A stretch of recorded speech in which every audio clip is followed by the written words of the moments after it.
అధ్యక్ష, BC commission కి ఇచ్చిన జీవో అయినా లేకపోతే డెడికేటెడ్ కమిషన్ కు ఇచ్చిన జీవో అయినా బలహీన వర్గాలకు 42% రిజర్వేషన్లు ఇవ్వాలన్నదే ఈ ప్రభుత్వం యొక్క ఆకాంక్ష, చిత్తశుద్ధి అధ్యక్ష. అందుకోసమని ఇప్పటి వరకు కలిసి రాలే. అదేవిధంగా గంగ్ల కమలాకర్ గారు ఇంకొక మాట అన్నారు, ఢిల్లీకి అఖిలపక్షాన్ని తీసుకెళ్తా అన్నారు, మీరు అఖిలపక్షాన్ని తీసుకెళ్లలేదని. అధ్యక్ష, 5 సార్లు ప్రధానమంత్రికి నేను లేఖ రాసిన, దీనికి సంబంధించి మేము ఢిల్లీకి రావాల్సి ఉంది, మీరు ప్రధానమంత్రికి అపాయింట్మెంట్ ఇస్తే మేము అందరం కలిసి వచ్చి మిమ్మల్ని కలిసి విజ్ఞప్తి చేస్తామని. ప్రధానమంత్రి మనకు అపాయింట్మెంట్ ఇవ్వలేదు అధ్యక్ష.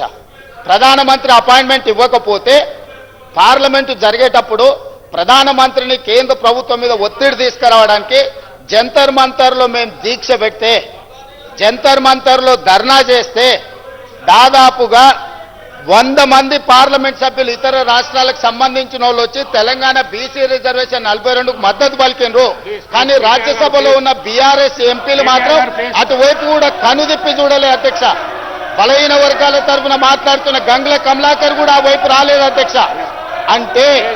అంటే వాళ్ళ పార్టీ నాయకుడు బలహీన వర్గాలకు 42% రిజర్వేషన్లు ఇవ్వడానికి సిద్ధంగా లేరు, వాళ్ళకి చిత్తశుద్ధి లేదు. ఇవాళ కూడా ఈ గందరగోళం సృష్టించి బలహీన వర్గాలకు సంబంధించిన రిజర్వేషన్ల బిల్లు ఆమోదం చెందకుండా ఒక అబద్ధాల ప్రాతిపదికనే ఈరోజు మాట్లాడుతున్నారు అధ్యక్ష. అందుకే ఇలాంటి వాళ్ళకి కనువిప్పు కలగడానికి ఫిబ్రవరి 4 ప్రతి సంవత్సరం సోషల్ జస్టిస్ డేగా నడుపుకోవడానికి ఇదే సభలో మా మిత్రులు పొన్నం ప్రభాకర్ గారు తీర్మానం ప్రవేశపెడితే ఆమోదించిన అధ్యక్ష.